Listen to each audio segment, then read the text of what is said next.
Olá pessoal, tudo bom? Aqui é Gil Baron, canal Treino Certo. Eu acho que a maioria das pessoas sabe que a musculação ela faz muito bem para a terceira idade. Hoje nós vamos falar sobre procedimentos, de treino para pessoas da terceira idade. Porque todo mundo fala que faz bem, que é bom, que é ótimo, mas a partir do momento que o idoso chega na sua academia, como é que você trabalha com ele? Como é que você trata esse idoso? É disso que eu quero falar hoje. Quando o idoso chega na sua academia, se ele tem acima de 65 anos, mais dia menos dia, mais ano menos ano, ele vai ter um problema de sarcopenia, que é a perda de massa muscular devido à idade. Se ele vai ter esse problema de sarcopenia, você deve então criar massa muscular para poder proteger as articulações e manter ele de uma maneira ativa, manter ele de uma maneira autônoma. Então veja bem, quando o idoso chega na academia, não é interessante você pegar e colocar ele para fazer bicicleta ou esteira, que é um aquecimento. Ele não é um aquecimento para musculação. Bicicleta, esteira pode ser um aquecimento para corrida, pode ser um aquecimento para prática esportiva, duatlon, triatlon, algum esporte coletivo, mas para musculação você tem que fazer a primeira série de aquecimento. Por isso que se fala em 3 ou 4 séries, porque a primeira sempre é aquecimento. Não é uma questão de o ideal é. Não, não é o ideal. Musculação, aquecimento é articular e não cardiovascular. A musculação faz bem para o idoso porque ele estimula o líquido sinovial nas articulações, diminuindo o atrito. Com menor atrito, aquela articulação tem mais tempo útil. Se o atrito está causando algum tipo de dor, essa dor diminui e some, dependendo do tipo de doença que ele tiver, dependendo do grau da artrose ou o grau de comprometimento meniscal. Aí vai variar bastante. Mas, unanimidade, as dores diminuem, a qualidade de vida do idoso melhora. Então, quando o idoso chega na academia, o ideal é conversar com ele, fazer aquela anamnese inteligente, A anamnese inteligente que eu digo é aquela anamnese que você fez, você preparou, com aquelas perguntas básicas, Tem pressão alta? Já teve algum problema no coração? Quando foi seu último check-up? Toma remédio? Que remédio? Há quanto tempo? Para quê? Há quanto tempo você já treinou musculação? Há quanto tempo atrás? Como você fazia? Tudo isso nessa anamnese já quebra um certo preconceito que o idoso tem de estar dentro da academia com as pessoas. Porque às vezes ele não sente que lá é o seu local. E isso está totalmente errado. É um preconceito, isso aí deve ser combatido pelos profissionais de educação física. Então o idoso chega, você faz aquela anamnese, você conhece ele um pouco, Você sabe se ele tem dor nas articulações, em qual articulação, qual a frequência, se está doendo agora, se não está. E então você pega esse idoso e você vai prescrever um exercício para ele. Antes de você prescrever esse exercício, simplesmente entregar a ficha para um outro profissional seguir com ele, é interessante você fazer uma anamnese funcional, que é ir no aparelho junto com ele e ver quais são as dificuldades que ele tem de entrar naquele aparelho, de fazer o movimento, sentir o músculo, que é o desejado, e para ver se realmente vai ficar aquele aparelho para ele treinar ou não, ou a gente vai mudar o aparelho, vai mudar o exercício. Procure exercícios multiarticulares.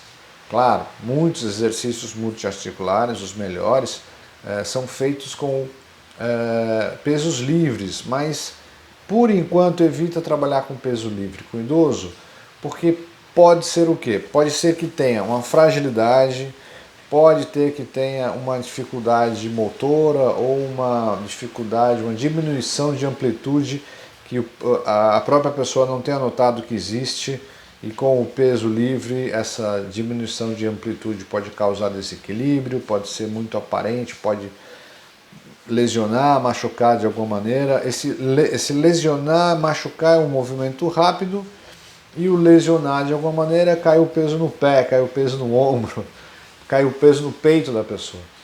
Então procura evitar exercício com peso livre. Procura máquinas, né? De preferência máquinas, não estou falando que não pode fazer, que o idoso não pode fazer um quase levantamento da terra, quase stiff, quase agachamento com halteres, quase agachamento sumô, quase desenvolvimento de ombro com halteres. Eu não estou falando isso. Ele pode, um quase supino, ele pode. Mas tem que ver o grau de fragilidade do seu idoso. Então procura colocar exercício multiarticular. Então vou dar uns exemplos de exercício, vou dar um exemplo de série que eu passaria, por exemplo, para um idoso que chegaria na minha academia e ele falasse que tem apenas dores na coluna. Se ele tem dores na coluna, então vamos fazer primeiro um exercício costas e perna, porque você diminui a tração nos discos vertebrais. Isso eu falo em um outro vídeo aqui no canal sobre descompressão lombar e descompressão da coluna. Então eu coloco ele, por exemplo, peço para ele ir comigo até o leg, né? Ou até uma remada alta. Peço para ele, mostro onde é o aparelho, peço para ele caminhar na minha frente para eu observar como ele caminha, como ele anda. Se ele tem dificuldade de andar, se ele não levanta os pés, se ele é torto, pequenos detalhes que às vezes só com a simples observação você nota, e às vezes o próprio idoso não nota. Aí ele vai fazer a remada alta, né? Então você pede para ele fazer remada alta por trás. Ah, não consigo, o ombro não permite, faça a remada alta pela frente. Então você vai fazendo já aquela anamnese funcional e já vai modificando os exercícios. Aí fez a remada alta, foca no alongamento, explica para ele que ele tem uma contração muscular na hora que ele está fazendo o movimento, na concêntrica, e na excêntrica ele tem o alongamento embutido, implícito no movimento, para ele valorizar esse movimento. O exercício não é alongamento, tá? O exercício é musculação para os músculos do dorsal, vai alongar os paravertebrais. Eleição, desculpe o barulho, mas ano político é assim mesmo, né?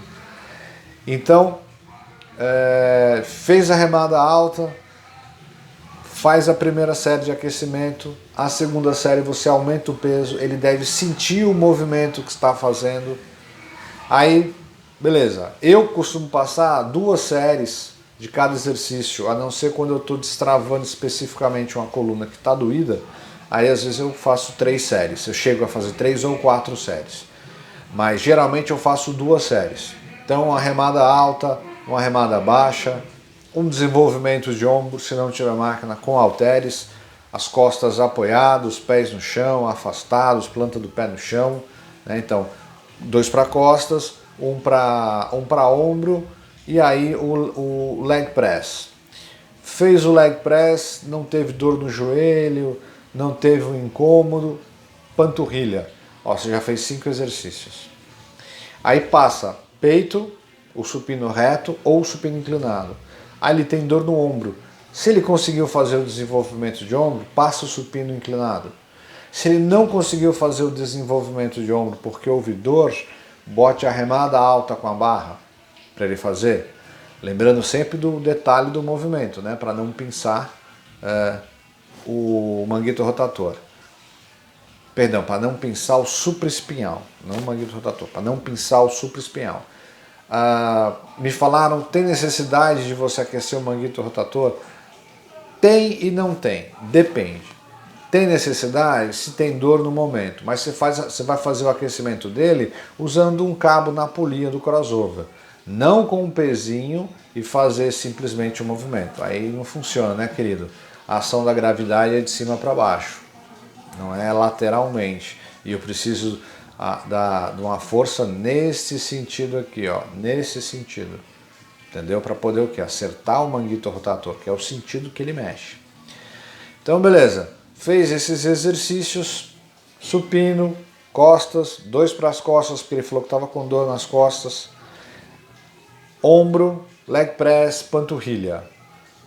Senta, conversa com ele e pede para ele voltar amanhã. ou se amanhã ele estiver muito cansado, não volta. A maioria das vezes volta. Por quê? Porque ele volta mais exposto. O exercício foi pouco estímulo, só que foi suficiente para o organismo reter glicogênio. Esse reter glicogênio dentro do músculo faz com que o idoso note que ele tem mais disposição no dia seguinte, ele acorda com mais disposição, por isso ele volta para a academia. Entendeu? E claro, né, a maioria das vezes ele não vai sentir dor pós-treino. Quando ele passar para 3 séries, né, de cada exercício, pode ser esses mesmos, você pode aconselhá-lo vir dia sim, dia não. Para quê? Para reter mais glicogênio no músculo. Ele não precisa treinar todo dia. De 3 a 2 vezes por semana, está perfeito. Mais uma vez, o som atrapalhando. Espero ter ajudado, espero que vocês tenham entendido um esquema básico para poder trabalhar com o idoso, né, que tem, por exemplo, que está com dor nas costas. E é importante o que? A respiração, a velocidade, o tempo de descanso, dias de treino que ele faz, o que ele come e quanto de água ele bebe. Essas coisinhas são importantes você, de repente, escrever na ficha dele, deixar bem claro para ele a importância dessas coisas, ok? Se você gostou, se foi útil, por favor, clique no sininho, assine o canal, isso ajuda bastante. Divulgue esse vídeo para quem você achar que seria interessante saber dar aula para idoso, pelo menos iniciar, né? Ok? Forte abraço.